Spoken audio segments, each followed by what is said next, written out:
Right now, I told you there's going to be a press conference here at the North College Hill Police Department. Police Chief is here now. Let me set this on the phone. Okay. Chief, what can you tell us? So I can tell you at this point that we've put out an Amber Alert. We are working with many different agencies across the state. We're very concerned for Brandon and Brandon's whereabouts, but we have not been able to locate him yet. We do believe that the suspect, Lucy Bullock, is still in the area.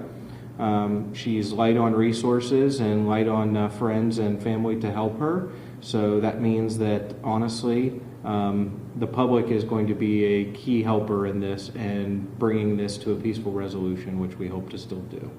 But obviously, anytime we have this, the longer it drags on, the worse everybody feels, and the worse there's there's a mother out there somewhere who doesn't get to spend time with her 2-year-old baby boy tonight because of this. So all I can do is hope and plead that everybody out there pays attention to this Amber Alert, pays attention to what's going on.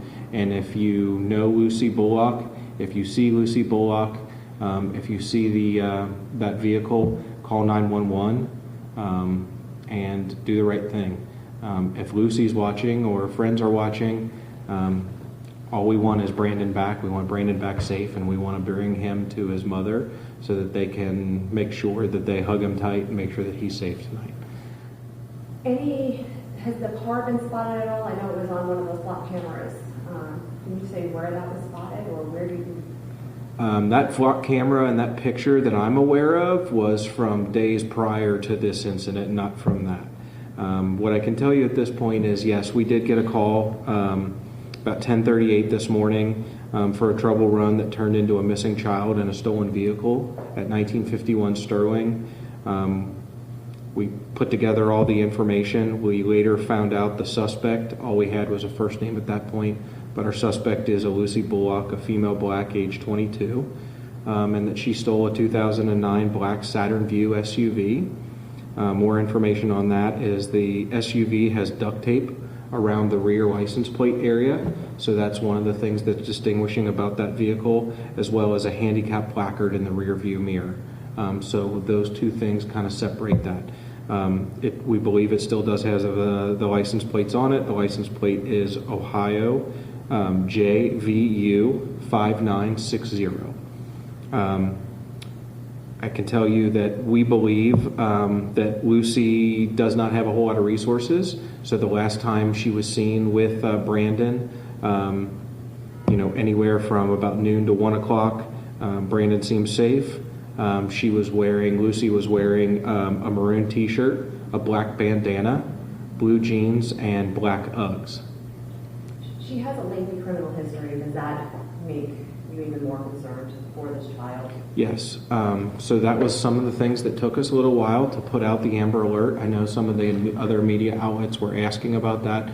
And just frankly, and I understand those questions, hey Chief, why did it take so long? If you got the call at 10:38, why was it at 1 o'clock that the Amber Alert came out? And part of that is all of the criteria in the Amber Alert. We didn't hit all of their criteria marks until later in the afternoon when we were able to identify Lucy Bullock and all her violent tendencies and that lengthy criminal history, which pushed us over the edge to say that we finally met all of those criteria and that we were finally able to then put out the Amber Alert.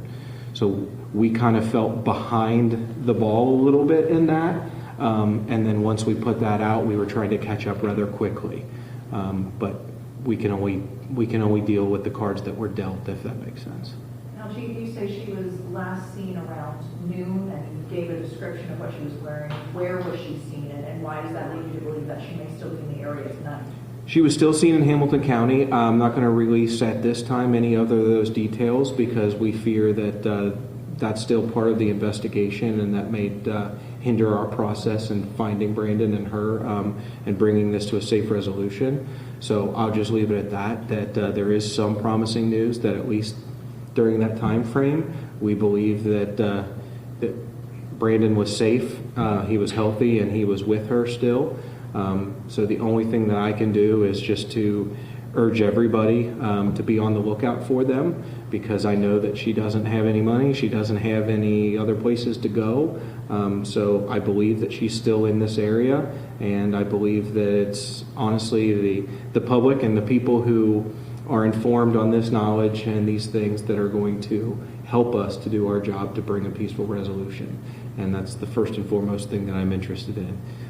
If I do nothing else in my career, if I can reunite Brandon back with his mother in a safe way as soon as possible, then I'll consider myself a success. Was she living at the babysitter's house or just staying there temporarily? My understanding is she's been staying there since Sunday. I don't think that this is something new for Lucy. I think that she has a history of stealing vehicles, and it looks like she has a history of staying at different places, waking up and stealing the vehicles.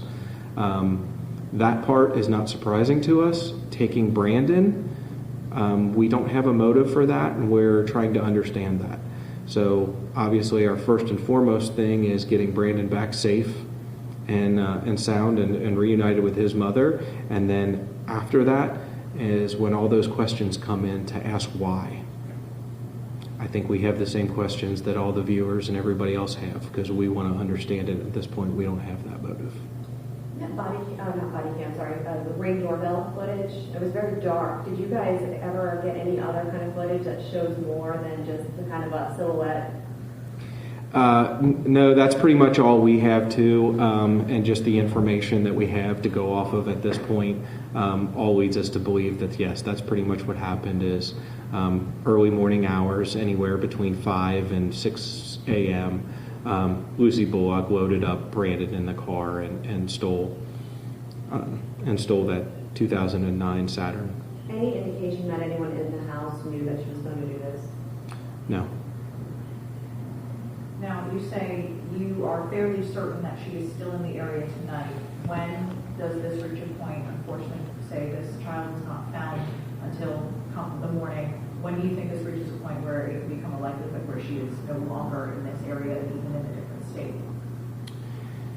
I don't know about the different state. I can tell you generally in these kind of situations, the longer everything draws on, the more desperate the suspect gets, especially with limited resources, the more I get to worrying. At this point, that's where we're at. Somebody who's got a history of mental illness, a history of violent tendencies, and who's honestly in custody right now of a 2-year-old that she shouldn't, has limited resources and none of the resources or the capabilities of taking care of this child. The further this goes on and the longer this drags on, the more I worry about the health, safety, and well-being for this child, as well as the mother and the other family members that are affected. Did she have a cell phone? I know the babysitter said she didn't think she did. Have you guys been able to make that determination? She has a cell phone that has been turned off and does not work. So, again, I'd say with no money, no job, no cell phone, no resources, no anything, that's why we're getting a little worried and a little desperate, saying, I have a feeling she's still around here somewhere. I have a feeling somebody knows where she is, and I can only beg and plead to say, do the right thing, call 911, turn her in. What we're most interested in is finding Brandon and reuniting him back with his mother safely. But because of all of those things, that absolutely leads us to believe that she does not have the resources to care for this child the way it should be. And the longer this drags on, the worse that gets and the more desperate people get. Thank you, Chief.